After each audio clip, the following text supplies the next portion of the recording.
नमस्कार. मी डॉक्टर प्राजक्ता स्वामी, MD homeopath. गेले 8 ते 10 वर्षापासून मी ह्या क्षेत्रात कार्यरत आहे.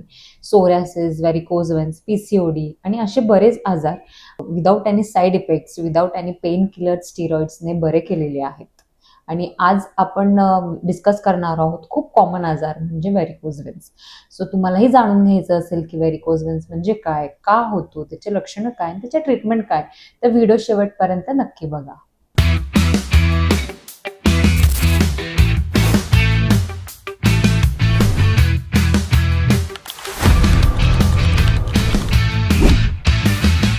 टीचर्स, सलून वर्कर किंवा रिटेल जॉब करणारे किंवा ट्रॅफिक पोलीस ह्या लोकांमध्ये, लॉंग स्टँडिंग लोकांमध्ये व्हेरिकोज व्हेन्स जास्त प्रमाणात बघायला भेटतो.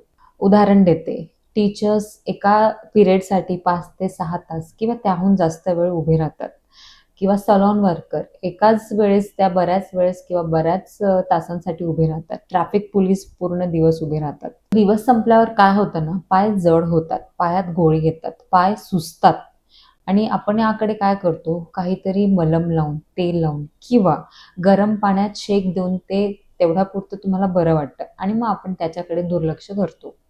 पण तसं न करता हे का होतंय, वारंवार का होतंय, त्यामागची कारणं काय हे जाणून घेणं फार महत्त्वाचं आहे. आणि इथेच लोक मिस्टेक करतात. त्यांना वाटतं फटीग आहे किंवा थोडं रेस्ट घेतलं तर त्यांना बरं वाटेल आणि इथेच लोक चुकतात आणि आपल्या लक्षणांकडे दुर्लक्ष करायला सुरुवात करतात. हे फक्त टायर्डनेस किंवा फटीग नाहीये. हे व्हेरिकोज व्हेन्स आहे किंवा व्हेरिकोज व्हेन्सची लक्षणं आहेत. व्हेरिकोज व्हेन्समध्ये काय होतं ना, आपल्या शरीरात 2 प्रकारचे वाहिन्या असतात. एक जिला ब्लड आर्टरीज म्हणतो आणि एक ज्याला ब्लड व्हेन्स म्हणतो. ब्लड व्हेन्सचं काम असतं अशुद्ध रक्त हृदयापर्यंत न्यायचं आणि हृदयातून शुद्ध करून ते आर्टरीजमधून आपल्या बॉडीमध्ये स्प्रेड होत असतं. पण जो प्रॉब्लेम आहे तो आपल्या व्हेन्समध्ये होतो. व्हेन्स वीक असल्या कारणामुळे, वॉल्स जे असतात व्हेन्समध्ये त्या वीक असल्या कारणामुळे जे अशुद्ध रक्त आहे ते प्रॉपरली हृदयापर्यंत सर्क्युलेट होत नाही आणि ते तुमच्या नसांमध्ये जमायला सुरुवात होते. आता नसांमध्ये तुमच्या रक्त जमा होते त्यामुळे नसा ह्या फुगून बाहेर किंवा ट्विस्टेड किंवा बल्जिंग म्हणू शकतो अशा आपल्या पायांवर दिसायला सुरुवात होते. आता अशुद्ध रक्त साचतंय म्हटल्यावर पायांमध्ये क्रॅम्प्स येतात, पाय सुजतात किंवा पायांमध्ये गोळे येतात आणि पाय हेवी वाटायला सुरुवात होते. आणि हे काही नाही दुसरं असून तर हे व्हेरिकोज व्हेन्सचे सुरुवातीचे लक्षणं आहेत. व्हेरिकोज व्हेन्स मुळात 4 स्टेजेसमध्ये असतात.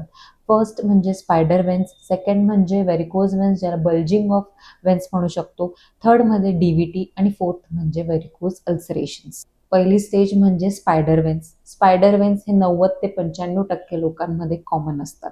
स्पायडर व्हेन्स म्हणजे काय, तुमच्या पायांवर हिरव्या, निळ्या अशा शिरा दिसत असतात बारीक बारीक. ओके, ह्या स्टेजमध्ये कोणतेही लक्षणं नसतात. नंतर ते वाढत जातं तुमच्या जॉब प्रोफेशनवर अवलंबून असून ती स्टेज वाढत जाते आणि त्या स्टेजचं रूपांतर होतं दुसऱ्या स्टेजमध्ये ज्याला व्हेरिकोज व्हेन्स किंवा बल्जिंग ऑफ व्हेन्स आपण असं म्हणतो. या स्टेजमध्ये काय होतं, तुमच्या नसा फुगून बाहेर येतात.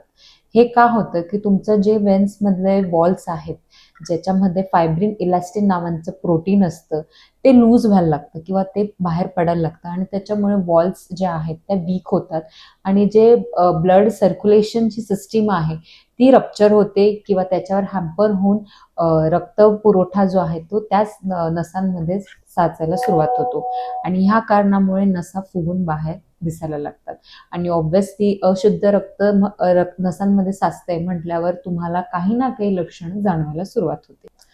तर सेकंड स्टेज नंतर थर्ड स्टेज म्हणजे DVT म्हणजे डीप व्हेन थ्रॉम्बोसिस. आता वर्षानुवर्ष जे रक्त साचलंय त्या रक्ताच्या काहीतरी ऍक्टिव्हिटीज होतात, म्हणजे रक्त जे आहे त्या रक्ताच्या छोट्या छोट्या गाठी तुमच्या त्या नसांमध्ये व्हायला सुरुवात होते.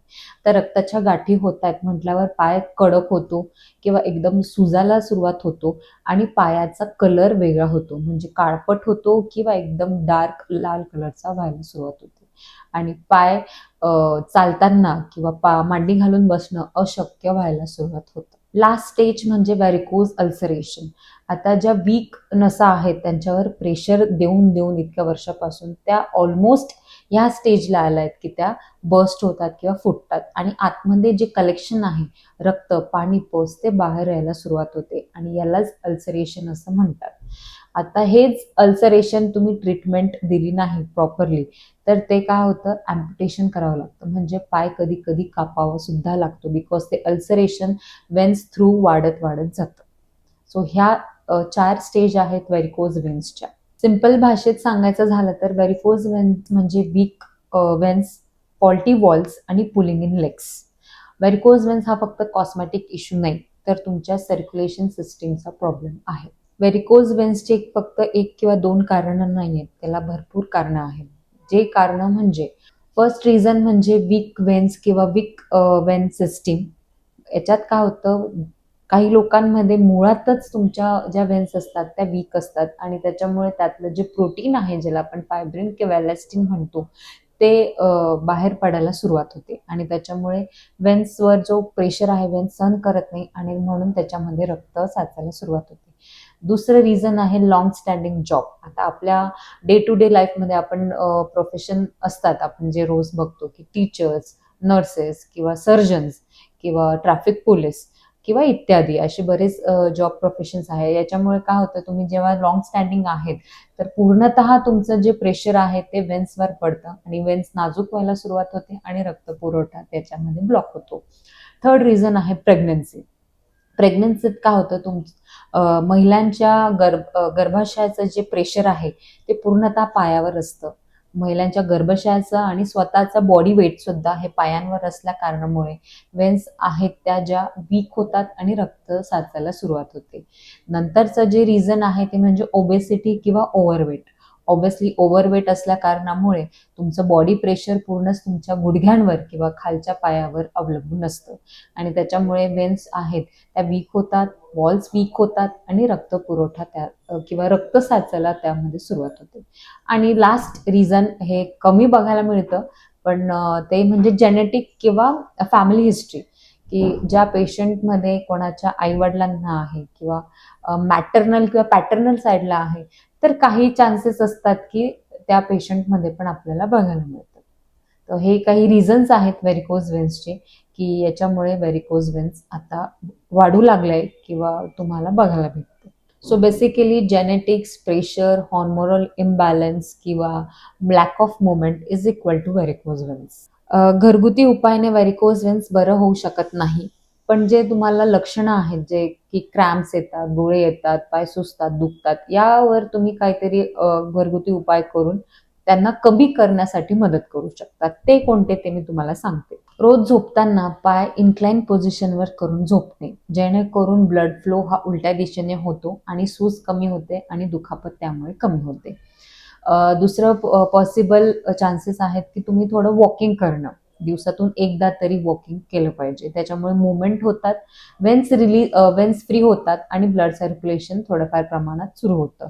आणि ऑब्व्हियसली वजन जास्त असेल तर वजन कमी करण्याकडे फोकस करणे आणि लॉंग स्टँडिंग जॉब असेल किंवा प्रोफेशन असेल तर ट्राय करणं, मध्ये मध्ये रेस्ट करणं आणि पुन्हा तुमच्या कामाला जॉईन होणं. आणि कोणत्याही साधारण तेलाने पायांना उलट्या दिशेने मसाज करणे.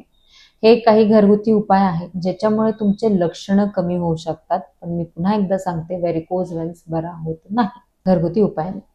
जनरली व्हेरिकोज वेन्सच्या पेशंट्सला डॉक्टर सर्जरीचा सल्ला देतात. आता सर्जरी म्हटली की पेशंटला धडकी भरते. एक तर काही पेशंटला प्रश्न पडतो की यातून मी सर्जरीतून पूर्णपणे बरा होईल का? दुसरं म्हणजे खर्च, पैशांचा किंवा सर्जरीचा खर्च हा प्रत्येकाकडून शक्य नसतो. आणि तिसरं म्हणजे ते किती प्रमाणात इफेक्टिव्ह आहे किंवा किती गॅरंटी आहे की सर्जरी नंतर हे पूर्णतः बरं होईल. सो होमिओपॅथी ही एक अशी सिस्टीम ऑफ मेडिसिन आहे, यात कोणतेही पेन किलर नाहीये, स्टिरॉइड्स नाहीये, कोणतेही केमिकल्स नाहीये. होमिओपॅथीमध्ये कोणतेही साईड इफेक्ट्स नाहीये किंवा पेशंटला कोणत्याही प्रमाणात इजा न होऊ देता आम्ही पेशंटला बरं करतो. आणि मेन म्हणजे होमिओपॅथीमध्ये आपण मुळाला जाऊन ट्रीटमेंट देत असतो, की आजार बाहेरून होतोय, बाहेरून तुम्हाला लक्षणं आहेत, पण जे मूळ कारण आहे ते आतमध्ये आहे. तुमच्या शरीरात आहे. जोपर्यंत आपण त्याला ट्रीटमेंट देत नाही, तो आजार पूर्णतः बरा होत नाही.